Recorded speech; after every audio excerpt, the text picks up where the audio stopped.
around 200 to 300 kilometers under EV driving, we are going to find AC and DC charging ports over there. Ooh, big heavy doors. It's a little bit hard to reach when you are the driver. Acceleration over here. Ooh, that's not bad. Hey guys, this is Yu, welcome to the channel. Today we're driving the JAC EV Truck.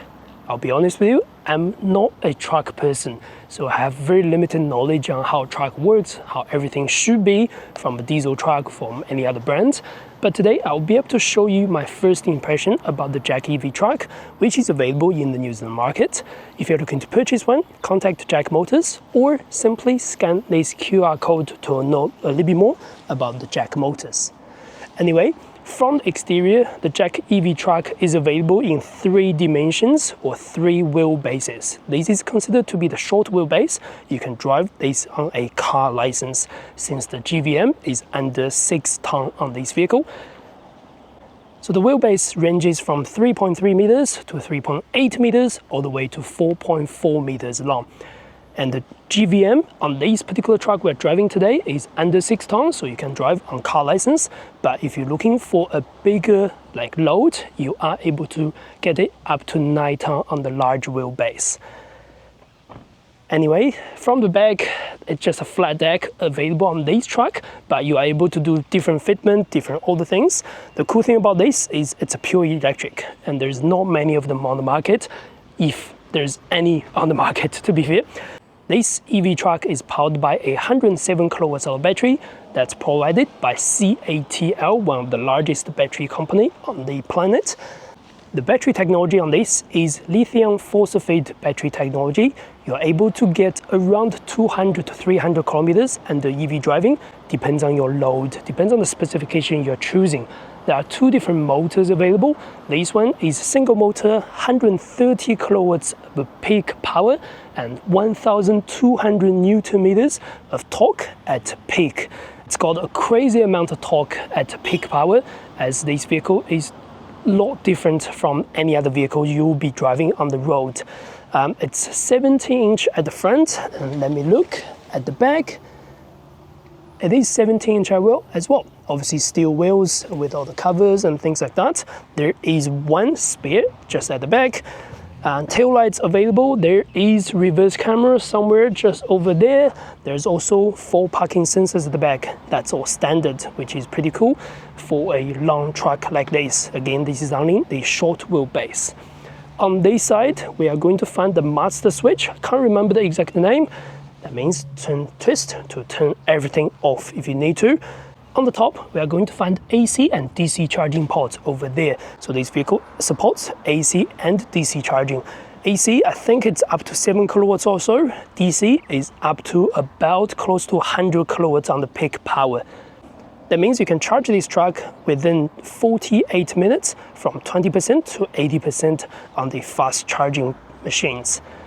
If we go to the passenger side, we are going to find the bench seats, so 3 seats configuration. You can drop that down if you need to.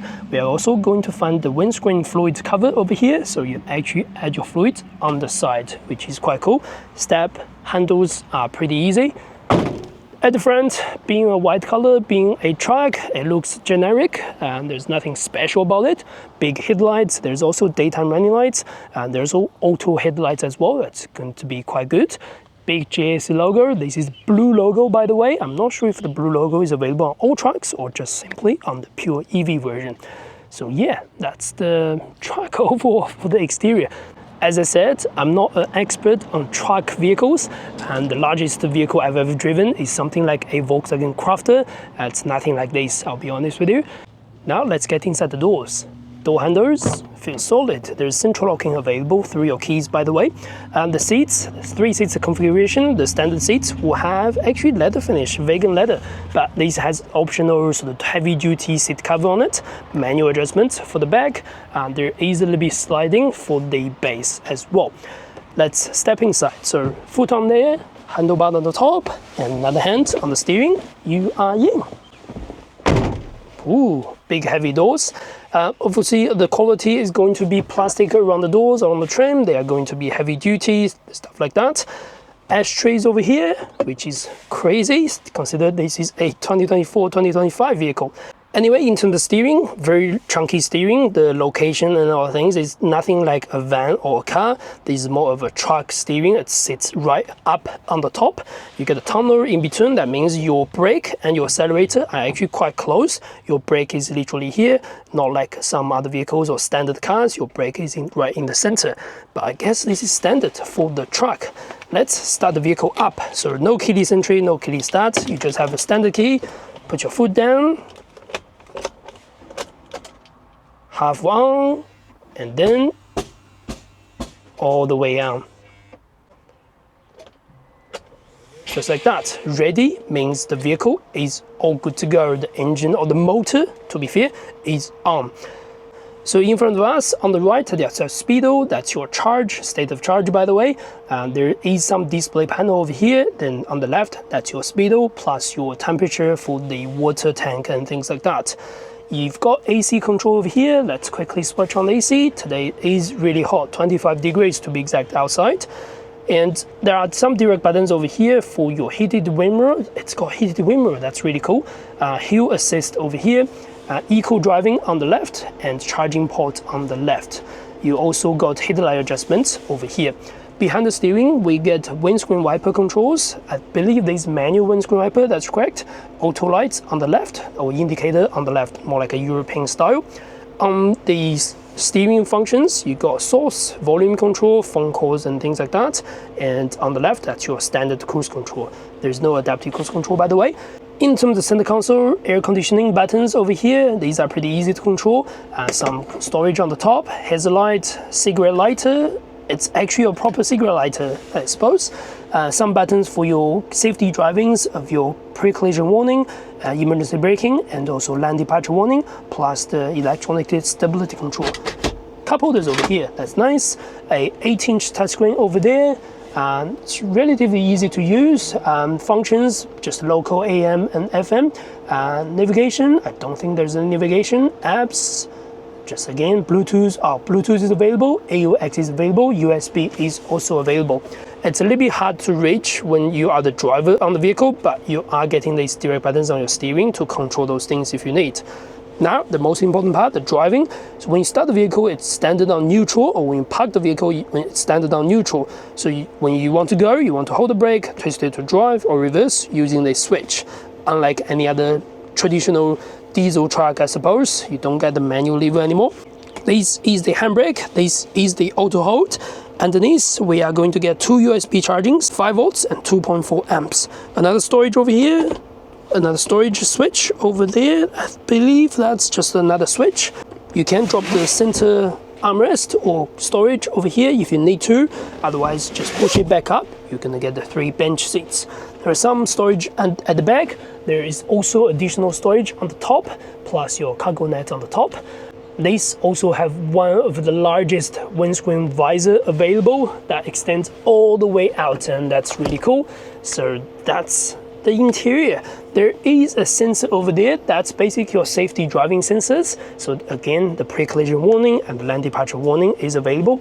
It's quite weird positioning, but it is there, it's available. It doesn't really block your views. Speaking of the visibility, this is the best thing when you drive a truck like this. You got heaps to see around you.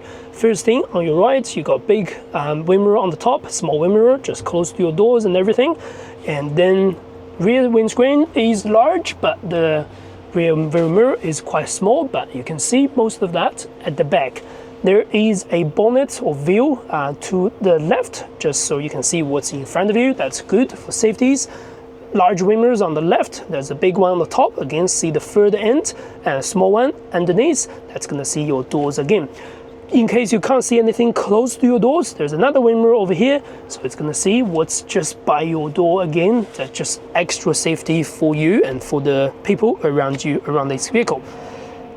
I think that's pretty much it for the interior. Let's go for a drive and see how it goes, how it drives on the road. I've driven this car just for the short period before we get here, so I'm only gonna give you a first impression. I can't really give you the full detailed tour and full review about this truck, but at least I'll let you know what I think about this car just based on my driving. Now let's get started. So to start driving, you want to hold the brake, press the handbrake down, twist it to right, it shows drive, and the vehicle is good to go. You can hear it releasing the air brakes at the back. So air brakes means not like traditional standard vehicle or cars. It does not have a drum brake. The air brakes will be much more tough on the road and better for load and things like that. You will get very heavy brakes, by the way. All right, maybe let's do a U-turn here. It's quite empty car park. Let's see how the U-turn works. Again, visibility is really cool. You just need to see them out so you can see everything. It's not bad at all. Look at that, we are able to turn. Maybe a full turn, maybe not. Just to be safe, let's reverse. At the same time, we can see the reverse camera and rear parking sensors. It's available. There is going to be a whining noise on the motor, on the vehicle. That's an artificial noise to warn pedestrians around you when you reverse and when you drive at low speed. I believe somewhere between 20 to 30 kilometers or under. We're going to hear that as well at the same time.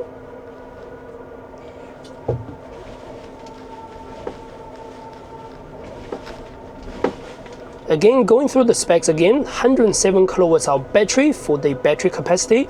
No matter which particular sort of wheelbase or chassis you are going to choose, it will come with exactly same battery and size. Range-wise, it could be anywhere between 200 to 300, depends on your driving, depending on your load as well. It's still going to be enough for a lot of truck users for daily drives, and that's the purpose of the city driving truck like this. Motor-wise, a single motor at the front that offers 130 kilowatts of power at peak, 1,200 Newton meters torque at peak. Again, I repeat, 1,200 Newton meters. This is the biggest motor with Newton meters I've ever driven, I think. I think it's rated to so high just so it can load, it can take stuff, it can, carry the GVM and things like that. Speaking of GVM, this one we are driving today is under 6 tons, so you are able to drive this on car license, like me. But if you need more, you can option it to up to 9 tons. There are different dimensions and different GVMs you can choose. I think they named them as some sort of like N60, N75, N90 or something like that. I'll probably list some details on the screen. In terms of driving, first part, it's really good. Like acceleration is really smooth. Unlike any diesel vehicles, there's barely any noise, barely any sound from the motor. The only thing you are going to hear is a very small whiny noise here and there on the motor, and that's pretty much it. So you can hear me talk. If you are sitting a diesel truck and it's going to be really hard to talk inside the vehicle, that's what I suppose. On the other hand, the suspension compared to any car or any van, this is going to be quite rough with no load at the back. Everything is really bouncy, everything is really soft, maybe tough, maybe too soft, maybe too tough here and there. So you don't want to go through any bumps or unexpected bumps. You are going to hear every single bumps on the road, every single shakes on the road. But it's what the truck is designed to be, I suppose. You can't get anything better than that. I'm going to say that. Brakes is another thing. The brake is quite responsive since it's got air brakes at the back. Even if with load, you want this very, very heavy performance brakes if you need that. We have switched on the auto hold. As you can see, the auto hold is flashing. When you come to a complete stop, you'll hear the air brakes engaged, so it's released or whatever the terms you want to call it. And when you want to go, you actually want to press the pedal down, then wait for about 0.5 to 1 second before all the brakes gets released, before the car starts rolling, by the way. It's going to be normal for the type of vehicle like this. And another cool thing, we have switched the fan on, so you're going to get a little bit fan noise, but when the car is stopping, there's barely any noise. It's so quiet. That's the cool thing about electric vehicles and electric trucks, if we are calling that. As you can see, my foot was on the brake for about 1 second, and then the delay was there. So pickup and acceleration, I'm going to assume this is really good for truck dimensions. The torque is really instant when you put your foot down. There's no hesitation if you need to go and things. All right, let's go to some like road resident area just to give it a try on the vehicles. And steering, since it's got very large steering, you are going to need to do a lot more than what you do in a car, let's put it that way. Turning and all that things is quite soft, so you have to turn a lot more than a car as well. And because the steering isn't as direct, or because of the vehicle size, you will actually need to do a lot more, like when you turn, and sometimes if you do it like this, it's not even pointing straight, but the car is still rolling straight ahead.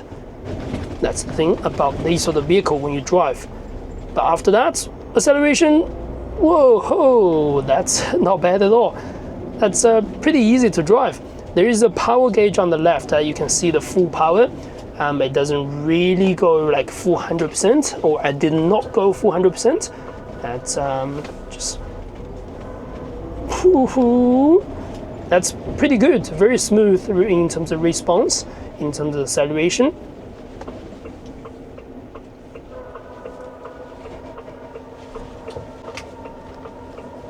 And turning, it's got a long wheelbase, so turning circle won't be the best compared to any van or cars.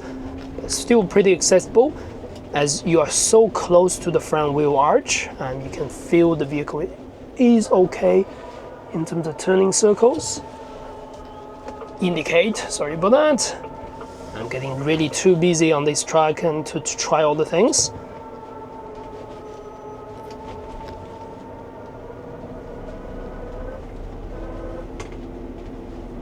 Yeah, this is also the truck that, this is also a vehicle that you cannot drive with probably one hand. So definitely hook up the Bluetooth if you can, if you need to make phone calls and things like that.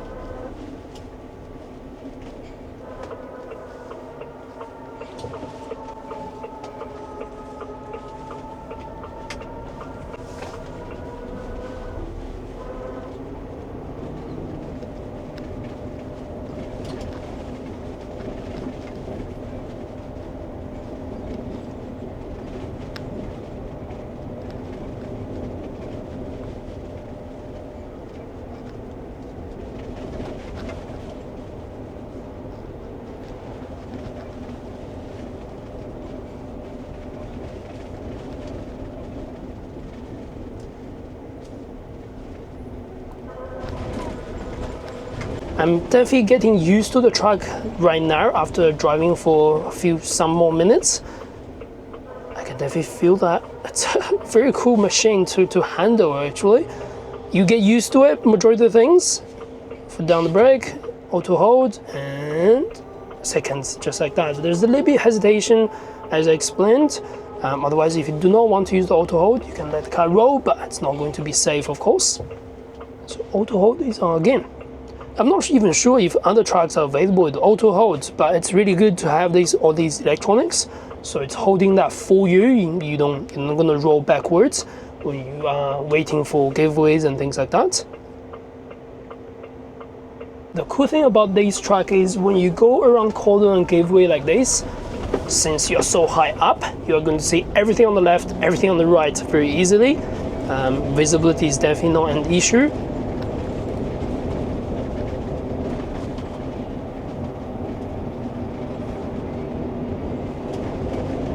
Alright, so you can see once we reach close to 60, the lane departure warning is actually going to kick in if it needs anything. Ooh, that's a little bit rough over here, especially the road seal, and you can see all the construction works on it. Alright, once we are done the rough seal, we are back in the city area again. So on a flat surface, this is actually fairly comfortable. The brakes are heavy.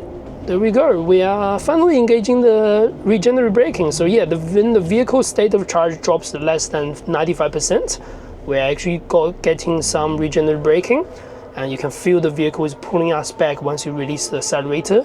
After about initial 0.5 seconds or so, it's not going to be one pedal, but it's going to be quite strong brake or quite strong regeneration. I don't find a place that you can adjust that level as well, so I guess it's just what it is.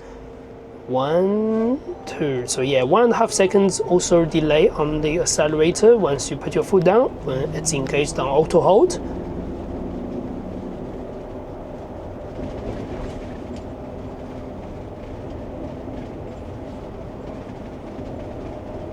Yeah, 1, 2, 3, there we go. You can see the regenerative braking engage, yeah.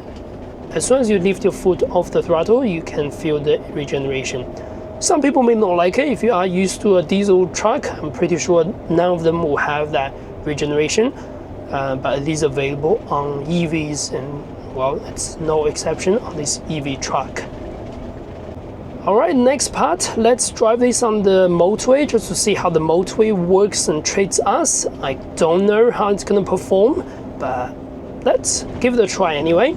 So I'll turn the camera off and switch to the next video part.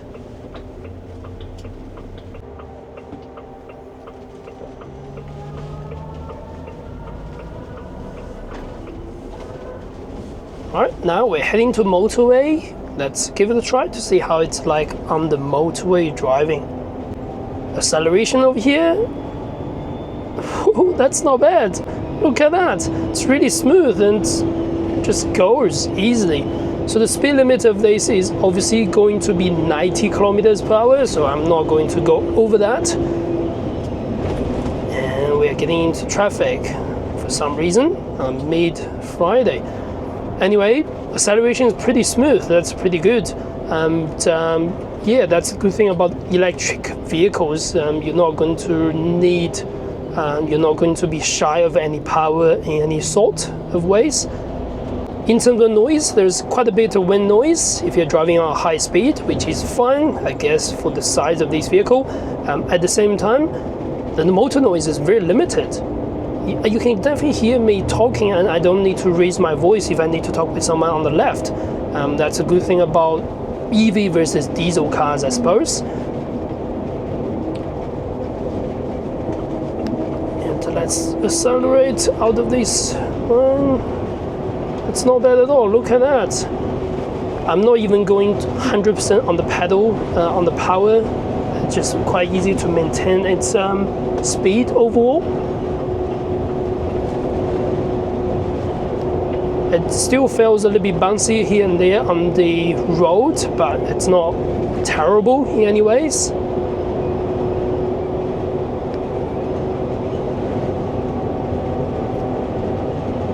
You definitely be comfortable travel this on the road and drive this on the road in any shape or form, and it's just no issue at all. It's not going to be as comfortable as those vans, I'll be honest with you, but at the same time, as a truck, I think overall experience is quite acceptable. The steering feels very soft, very light, and there's not much like direct torque against the wheels and things like that. When you control it, you have to go a little bit further than what you expect for the vehicle to turn. And on the motorway, since the body is rolling, body is bouncing, you're going to feel a little bit shake on your steering wheel too, but it's not terrible, let's put it that way. Again, the most noise you're getting inside the cabin is probably going to be the wind noise. A little bit road noise here and there, but that's pretty much it. And it's definitely not that hard to maintain your speed around 80 to 90. Of course, this vehicle is not loaded, so if it's loaded, maybe, but it's still got a good amount of torque and acceleration. And there is a bit of regeneration. If the vehicle is under 95%, you can see the vehicle slowing down. There's no one behind me, so I'm safe. And accelerate. Just like that. We are ready to go on 80, so that's all right overall. You did hear those pings, that means the lane departure warning was on when the vehicle is traveling over 60 kilometers per hour. So if you are out your line marking, it's going to give you a small warning and ping sound. If you do not like it, there's a button to disengage.